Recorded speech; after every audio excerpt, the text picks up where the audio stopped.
오늘은 하나님 덕분에 살았다라는 제목으로 하나님의 말씀을 함께 나누도록 하겠습니다. 우리의 삶에는 참 다양한 사람들이 많이 스쳐 지나갑니다. 우리 여기 앉아 계신 우리 권사님들, 집사님들, 참 오랜 세월 동안 우리가 살아온 세월을 돌이켜보면 참 다양한 사람들을 만나게 되죠.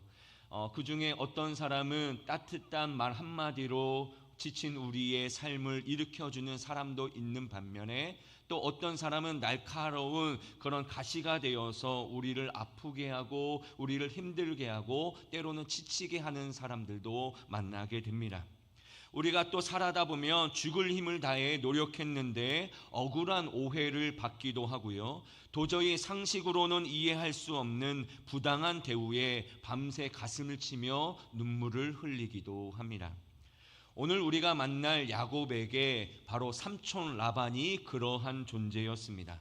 여러분, 야곱은요 라반의 집에서 무려 20년 동안이나 함께 살아갔습니다.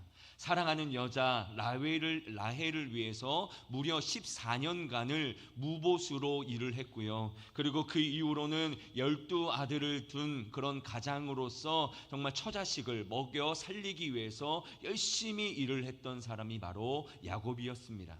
여러분, 이처럼 야곱의 20년의 삶은요 결코 희망적이지도 않고 평화롭지도 않았습니다. 끝없는 노동이 시작됐고요, 그리고 교묘한 속임수와 그리고 지독한 착취로 인해서 얼룩진 시간들이었던 것이죠.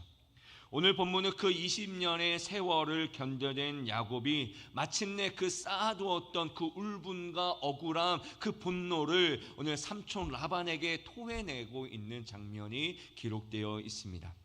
그런데 놀랍게도 오늘 이 분노의 말 속에는 단지 감정만이 들어가 있는 것이 아니라 한 사람이 어떻게 하나님의 사람으로 그리고 단단하게 빚어져 가는지를 영적 성숙의 비밀이 숨겨져 있었다는 것이죠. 이 분노의 말에는 단지 그냥 감정만 들어간 것이 아니라 한 사람이 어떻게 하나님의 사람으로 단단하게 빚어져 가는지, 그 영적인 성숙의 비밀이 이 말 속에 들려져 있는 것입니다. 그러므로 오늘 이 말씀을 통해서 가장 고통스러운 자리에서 우리를 가장 성숙한 믿음의 사람으로 빚어가시는 하나님의 놀라운 손길을 우리가 발견하고 우리의 인생의 모든 눈물을 감사로 바꿀 수 있는 그런 축복의 자리가 되시기를 주님의 이름으로 축복합니다. 어느 날 야곱은요 자신을 향한 라반의 아들들의 수군거림과 싸늘하게 변해버린 외삼촌의 눈빛을 느끼게 됩니다. 전과는 다르지 않아요. 전과는 뭔가 다르게 아들들이 뭔가 수근수근거리고요, 그리고 삼촌이 자신을 볼 때에 싸늘하게 바뀐 눈빛을 느끼게 됩니다. 바로 그때에 하나님께서 또 야곱에게 나타나셔서 뭐라고 말씀하시냐면, 내가 이제 너의 고향으로 돌아가라 라는 말씀을 주시죠. 그래서 야곱은 하나님의 말씀에 순종하여서 가족과 모든 소유를 이끌고 고향으로 떠나게 됩니다. 하지만 라반은 어떻게 합니까? 군사를 이끌고 맹렬하게 그를 추적해 와서는 자신의 드라빔, 즉 수호 신상이 없어졌다며 야곱의 모든 장막을 샅샅이 추적하며 뒤집어 놓게 됩니다. 그러나 아내 라헬의 기질로 드라빔은 발견되지 않았고 기세 등등하던 라반은 머쓱해지는 그런 상황 가운데 있게 되는 것이죠. 바로 그 순간 오늘 본문이 시작됩니다. 우리 본문 36절 37절의 말씀을 우리 함께 읽어보도록 하겠습니다. 함께 읽겠습니다. 시작. 노하여 라반을 책망할세. 야곱이 라반에게 대답하여 이르되 내 허물이 무엇이니까? 무슨 죄가 있기에 외삼촌께서 내 뒤를 급히 추격하시나이까? 외삼촌께서 내 물건을 다 뒤져보셨으니 외삼촌의 집안 물건 중에서 무엇을 찾아내셨나이까? 여기 내 형제와 외삼촌의 형제 앞에 그것을 두고 우리 둘 사이에 판단하게 하소서. 아멘. 드디어 야곱이 폭발했습니다. 20년 동안 그 참았던 그 분노가 터져 나오게 된 것이죠. 왜냐하면 그동안 어떻습니까? 온갖 속임을 당하고 착취를 당하는 것뿐만 아니라 이제는 온 가족을 도둑으로 몰아내고 있는 이 상황이 더 참을 수 없게 된 것입니다. 그러나 여러분, 오늘 이 야곱의 분노는요, 단순히 혈기가 아닙니다. 성경 원어를 보면 이 분노는 바로 의로운 분노, 하나님의 진노를 나타낼 때에 사용하는 단어와 똑같은 단어를 사용하고 있는 것이죠. 왜 이 야곱의 분노를 하나님께서는 의로운 분노라고 하셨냐면, 이 분노가 바로 자기 자랑이나 복수를 위한 것이 아니라 결국 모든 것이 다 하나님의 은혜였음을 고백하는 것으로 끝나고 있기 때문인 것이죠. 처음에는 화를 냈지만 여러분, 이 분노가 결국에는 뭐로 끝나느냐? 이 모든 것이 다 하나님의 은혜였습니다 라고 하는 고백으로 맺히고 있다는 것이죠. 무엇보다 오늘 이 장면에서 우리는 과거와는 완전히 달라진 야곱을 만나게 됩니다. 여러분, 과거의 야곱은 어떤 사람이었습니까? 자기 이익을 위해서 형도 속이고 그리고 아버지도 속이는 서슴지 않는 그런, 어떻게 보면 사기꾼이었던 사람이 바로 야곱이었습니다. 그래서 어떤 문제를 만나게 되면 정면으로 부딪혀서 그 문제를 해결하기보다는 잔꾀를 사용하게 되고 그리고 도망하기에 바빴던 사람이 바로 야곱이었던 사람이죠. 그런데 그런 야곱이 오늘 상태에 어떻게 하고 있습니까? 망설임 없이 오늘 외삼촌에게 이렇게 따지고 있는 거예요. 내 모든 것들을 뒤져보십시오. 내 죄가 무엇이며 내 허물이 무엇입니까? 부끄러운 것 하나라도 있습니까? 라고 하면서 따지게 되는 것을 보게 됩니다. 여러분, 이 외침은요, 단순한 분노가 아닙니다. 이것은 변화된 인격의 증거라는 것을 분명하게 보여줍니다. 왜냐하면 과거와는 완전히 다르게 20년간의 야곱의 삶이 얼마나 성실했고 얼마나 정직했는지를 분명하게 보여주는 거예요. 전에는 속이는 자였고 전에는 사람들을 빼앗는 자였지만 지금은 어떻게 됩니까? 20년 동안 성실하게 정직하게 살아와서 자신의 삼촌에게 따지는 거예요. 내 죄가 무엇입니까? 내 허물이 무엇입니까? 무엇이라도 하나라도 찾은 것이 있습니까? 라고 하면서 당당하게 항변하는 모습 가운데 오늘 야곱의 완전히 변화된 모습을 바라볼 수 있었던 것이죠. 그렇다면 무엇이 야곱을 이토록 달라지게 만들었을까? 우리 이것이 중요한 것 아니겠습니까? 야곱이 20년 전과 20년 후가 완전히 바뀌어졌는데 무엇이 야곱을 이토록 달라지게 만들었을까? 그것은 바로 라반이라는 거울이었다는 것이죠. 하나님께서는 라반이라는 지독한 사람을 통하여서 야곱이 자신의 과거를 정면으로 마주보게 한 거예요. 너의 과거가 이러한 사람이었다, 너는 과거에 이러했다라는 것을 정면으로 바라보게 하여서 하나님 앞에 진심으로 회개하며 그리고 잘못을 뉘우칠 수 있는 시간을 허락해 주신 것이죠. 여러분, 그 대표적인 사건이 무엇입니까? 바로 레아와 결혼하게 된 것이죠. 여러분, 원래 야곱이 사랑했던 사람은 누구였습니까?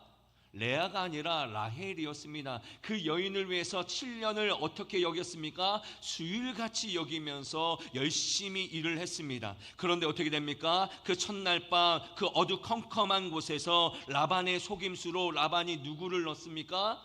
언니 레아를 통침하게 만든 거예요. 캄캄한 어둠 속에서 속수무책으로 당한 것이 바로 야곱이었습니다. 여러분, 얼마나 억울하겠습니까? 얼마나 분하겠습니까? 그 억울하고 분한 상황 속에서 불현듯이 하나가 스쳐 지나가는데 그것이 바로 무엇입니까? 눈이 어두워 자기가 누구를 축복하는지도 몰랐던 늙은 아버지, 바로 이삭의 모습을 그 야곱이 바라보게 된 거예요. 눈이 어두워 아버지를 속였던 야곱에게 하나님은 어둠 속에서의 속임수라는 똑같은 상황을 허락하셔서 속임당하는 자의 고통과 비참함이 어떠한 것인지를 뼈저하게 느낀 거예요. 그가 형을 속이고 아버지를 속였을 때 자신은 통쾌했지만 그 아버지와 형 에서의 마음이 어떠한지를 비로소 이 사건을 통해서 깨닫게 해주셨다는 것이죠. 이렇게 하나님은 야곱의 삶 한가운데서 그의 과거를 비추시고 돌아보고 반성하게 하는 기회를 주셨다라는 것입니다. 라반은요, 한마디로 야곱의 거울을 비추는 하나님의 거울이었습니다. 그리고 하나님은 이 라반을 통하여 어떻게 합니까? 야곱의 모난 인격을 깎고 다듬는 연단의 망치로 사용하셨다라는 것이죠. 이 혹독한 훈련은요, 여기서 그치지 않습니다. 38절을 보면 야곱은요, 지난 20년 동안 자신이 어떻게 수고롭게 이 일들을 해왔는지 하나하나 나열하고 있는 모습을 보게 됩니다. 처음에 야곱은 무엇을 말합니까? 삼촌의 양과 염소를 돌보는 동안 단 한 번도 내가 낙태시킨 적이 없다라고 말하고 있고요. 또 외삼촌의 양떼의 순양을 나는 먹어본 적이 없다라고 말하고 있고요. 그리고 맹세에 물려 죽은 것이 있으면 자기 월급에서 제하여 모든 손해를 스스로 감당했다라고 말하고 있는 것이죠. 여러분, 여기에서 양과 염소가 낙태하지 않았다는 것은 어떤 의미겠습니까? 그만큼 이 야곱이 양과 염소를 정성으로 돌봤다라는 의미를 가지고 있습니다. 그리고 고대 근동에서는요, 주인의 양떼를 돌보는 목자들은 언제든지 순양을 먹을 수 있는 혜택이 주어졌습니다. 여러분, 순양, 우리가 잘 알고 있는 것처럼 동물에는요, 어떻게 수컷보다 암컷이 중요하지 않습니까? 그렇기 때문에 이 양떼를 돌보는 목자에게는 언제든지 순양을 먹을 수 있는 혜택이 주어진 거예요. 그러나 야곱에게는요, 그 혜택 또한 돌아가지 않았다라는 거예요. 무엇보다도 고대 함무라비 법전을 보면요, 목자의 책임 범위가 규정되어 있는데, 맹수에게 물려 죽은 불가항력적인 손실에 대해서는 면책을 받게 되는 규정이 그 함무라비 법전에 기록되어 있습니다. 내가 양을 돌보는데 갑자기 맹수가 나타나서 양이나 염소를 물게 되면 거기에 대해서는 면책하게 되는 것이 바로 법에 규정되어 있던 거예요. 그러나 라반은 어떻게 합니까? 그것조차 야곱의 책임으로 돌리고 그에게 물어 갚게 했다라는 것입니다. 한마디로 야곱의 생활은 어떻습니까? 권리와 혜택은 없고 오히려 자신이 감당하지도 않게 되는 모든 것까지 감당하는 삶이었음을 분명하게 말하고 있는 것이죠. 그래서 40절에 이렇게 말하고 있지 않습니까? 내가 이와 같이 낮에는 더위를 무릅쓰고 밤에는 추위를 당하며 눈 붙일 겨를도 없이 지냈나이다 라고 고백하고 있는 것이죠. 이 한 구절에 그의 고단하고 외로웠던 삶이 다 녹아져 있는 거예요. 폭염과 같은 더위, 그리고 극한 추위에서도 나는 열심히 일했다라는 것을 말하고 있는 것입니다. 제가 오늘 이 말씀을 묵상하면서 우리 성도님들, 특별히 우리 조선소에서 이 뜨거운 이 폭염에 정말로 밖에서 일하시는 우리 성도님들을 한번 생각해 봤습니다. 이 더위에, 이 폭염에 열심히 일을 하고, 한겨울에는 어떻습니까? 차가운 바닷바람을 맞으면서 정말로 일하는 그 수고와 같은 것이죠. 가족을 위해, 자녀를 위해 그 누구 하나 알아주지 않아도 묵묵히 자리를 지키는 그 시간들, 야곱에게도 그런 시간이 바로 20년이나 되었다라는 것입니다.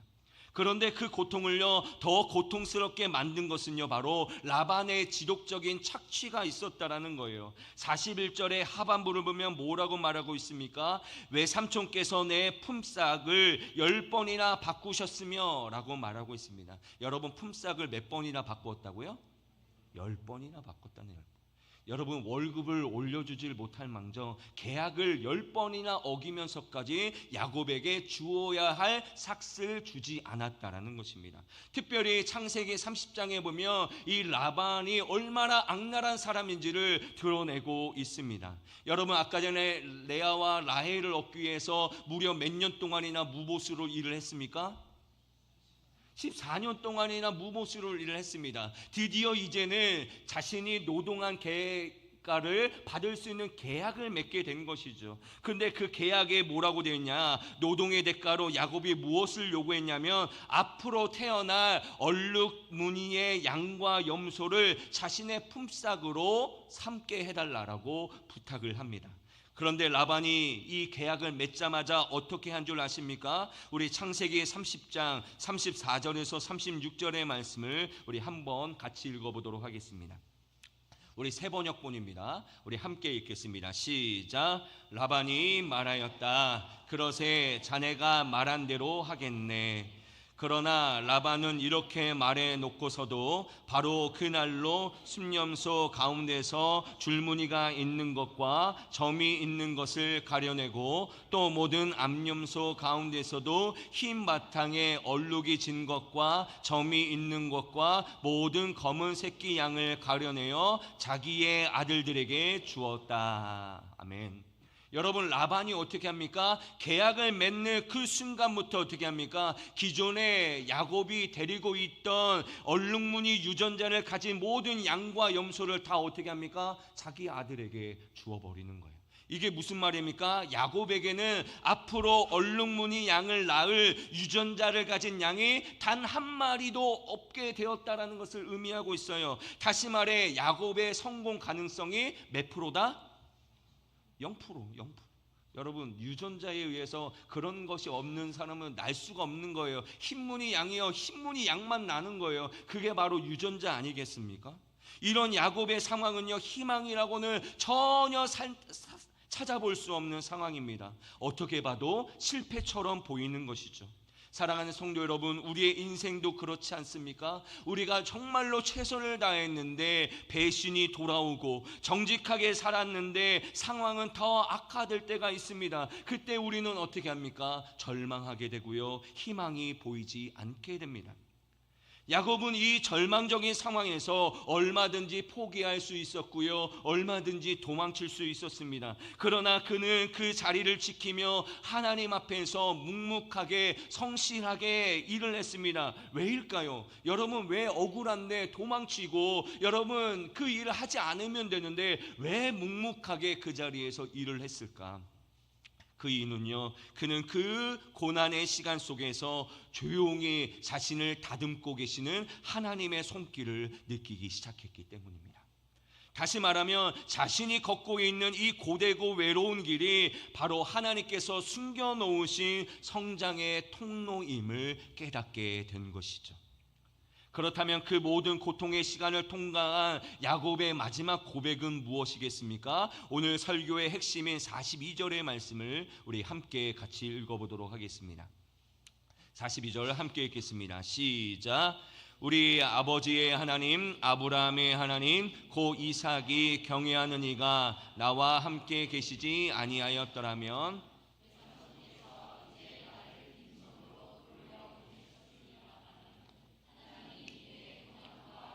손에 수고를 보시고 어젯밤에 외삼촌을 책망하셨나이다. 아멘. 여러분, 오늘 이 한 구절이 20년의 광야 학교를 졸업한 야곱의 간증이자 오늘 우리 모두의 신앙 고백이 되어야 할 위대한 선포인 것이죠.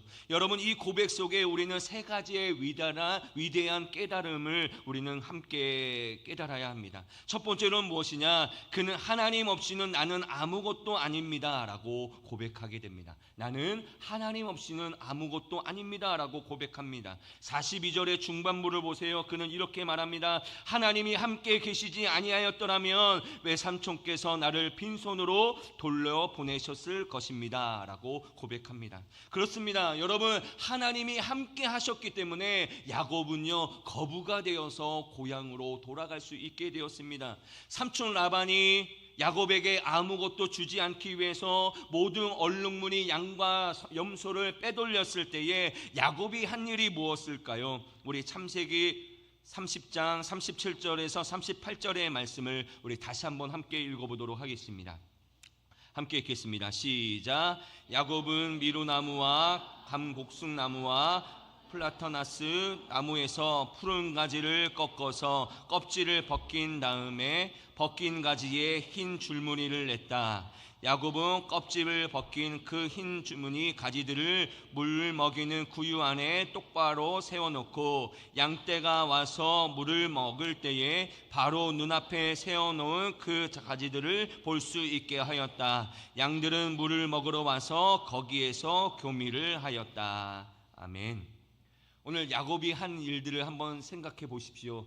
나무 가지를 꺾어서 그 껍질을 벗겨서 뭘 합니까? 거기에 흰 줄무늬를 만듭니다. 그리고 그 흰 줄무늬를 세우고 나서 양이든 염소든 거기에 물을 먹으러 갈 때 그것을 보고 물을 먹으면서 교미를 하면 얼룩무늬가 낫겠다라고 하는 방법을 사용한 거예요. 여러분 이해가 되십니까? 말도 안 되는 방법이에요. 여러분 그렇게 한다고 얼룩무늬가 낫겠습니까? 절대로 나을 수가 없는 거예요. 그런데요, 하나님은요, 그런 말도 안 되는 방법에 역사하여 주셔서 유전적으로 0%의 가능성을 이기고 얼룩한 거, 점이 있고 아롱진 것을 낫게 하셨다라고 기록하고 있습니다. 여러분, 야곱이 그것을 몰랐을까요? 아마 알고 계셨을 거예요. 이 모든 것이 다 하나님이 하신 일임을 알고 있었던 거예요. 이제는요, 과거 자신의 머리와 힘을 믿었던 야곱은요 완전히 죽었습니다. 이 20년의 고난은요, 그 야곱의 모든 고난, 그 모든 교만이 꺾어지고 마침내 하나님 한 분 외에 의지할 분이 없다라는 것을 고백하게 했다라는 것이죠. 이것이 바로 성숙의 시작이었다라는 것입니다.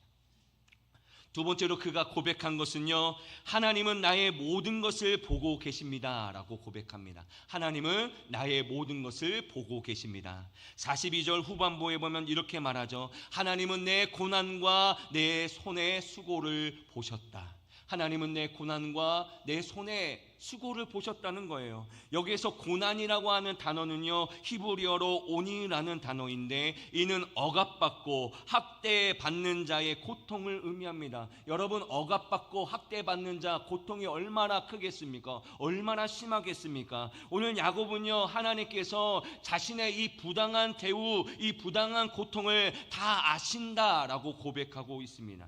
또한 하나님이 보셨다라고 말하고 있는데 여기에서 보셨다라고 하는 단어는요, 라아라는 단어로서 광야에서 버림받은 하갈이 하나님이 찾아와서 내가 너와 너의 아들에 대한 계획이 이러이러하다라고 하면서 그 하갈의 마음을 만져주시지 않습니까? 그럴 때 하갈이 뭐라고 말하면 이 하나님은 나를 살피시는 하나님, 즉 엘로이라고 말하고 있는 거예요. 근데 이 로이라는 단어가 바로 라아라에서 변형된 단어입니다. 즉 같은 단어를 사용하고 있는 것이죠. 즉 오늘 야곱이 고백하는 하나님은 어떤 하나님이십니까? 멀리서 관망하는 하나님이 아니십니다. 내 삶의 가장 깊은 고통 한가운데 찾아오셔서 세밀하게 살피시는 분임을 야곱은요 깨닫게 된 거예요. 내가 20년 동안 내가 고통을 당하고 어려움 당하고 힘듦을 당할 때에 하나님은 멀리서 바라보고 계시는 분이 아니라 내 삶 가운데 찾아오셔서 내가 얼마나 고통받고 있는지, 얼마나 힘든 가운데 있는지 그 모든 세밀한 상황을 다 살펴보시고 책임져 주시는 하나님임을 깨닫게 된 것이죠. 마지막으로 야곱이 고백한 것은요, 하나님께서 친히 나를 위해 싸우십니다라고 고백하게 됩니다. 하나님께서 친히 나를 위해 싸우신다는 거예요. 42절 마지막 부분에 보면 이렇게 얘기합니다. 어젯밤에 외삼촌을 책망하셨나이다 라고 말하고 있습니다. 여러분, 여기에서 책망하다라는 것은요, 재판장이 의로운 판결을 내렸다, 억울함을 풀어주셨다라는 뜻을 가지고 있습니다. 즉 하나님이 자신의 억울함을 풀어주셨다라는 거예요. 야곱이 바로 여기에서 깨달은 거예요. 내가 직접 나서서 복수를 할 이유가 없구나. 하나님이 나의 재판장이 되셔서 나를 변호해 주시고 나를 위해 싸우셨구나라는 것을 깨닫게 되었다는 것이죠. 20년 동안 내가 그 힘든 상황 가운데, 어려운 상황 가운데 그렇게 버텼지만 결국엔 어떻게 합니까? 이 야곱을 거부가 되게 하셔서 하나님이 돌려보내시는 그 놀라운 하나님을 경험하면서, 아, 내가 그때 싸워서 이 삼촌 라반에게 대항하지 않고 끝까지 하나님을 믿었을 때에 하나님께서 결국 나의 이 억울함을 풀어주시고 나의 모든 것을 신원해 주심으로 말미암아 나를 빈손으로 돌려보내지 아니하시고 나를 거부가 되게 하셨다라고 고백하고 있는 거예요. 여러분, 이 고백은요, 문제 해결의 주체를요, 자기 자신에서 하나님께로 완전히 이전한 영적 성숙의 정점이요, 광야 학교가 주는 최고의 졸업장이라는 이런 고백을 가지고 있는 것이죠. 여러분, 그동안에 야곱은 문제 해결을 위해서 어떻게 했습니까? 자기 스스로가 문제 해결을 했습니다. 그런데 이 20년 동안 내가 아니라 하나님께 맡겨드릴 때에 온전히 이게 갚아질 수 있는 거구나, 온전히 해결될 수 있는 거구나라는 것을 깨닫게 되었던 것입니다. 그러니 야곱은 어떻습니까? 그 부당한 대우 속에서도 하나님은 나와 함께 계셨고 나의 모든 것들을 보고 계셨으며 마침내 때가 되어서 나를 위해 일어서신 하나님을 경험하게 된 거예요. 바로 그 고난의 끝자락에서 야곱이 발견한 하나님의 손길이었다라는 것입니다. 그러므로 야곱에게 있어서 라반의 집은요, 고통의 장소가 아니라 어떤 장소였습니까? 영적으로 성숙해질 수 있는 장소가 되었던 것이죠. 마찬가지로 하나님은요, 오늘 우리도 각자의 라반의 집에 두실 때가 있습니다. 여러분, 그곳은요, 때때로 나를 지금도 힘들게 하는 직장 상사가 될 수도 있습니다. 아니면 지금도 나를 힘들게 하는 배우자나 자녀가 될 수도 있습니다. 아니면은 나와 함께 동역하는데 여전히 말을 듣지 않는 동역자일 수도 있습니다. 아니면 끝이 보이지 않는 질병으로 고통당하는 상황일 수도 있습니다. 아니면 여전히 경제적인 어려움일 수도 있습니다. 여러분, 그런데요, 잊지 마시기를 바랍니다. 하나님은 그 자리를 통해 우리를 연단하시고 우리를 빚으시고 하나님의 큰 일을 위한 그릇으로 우리를 준비하고 계신다는 거예요.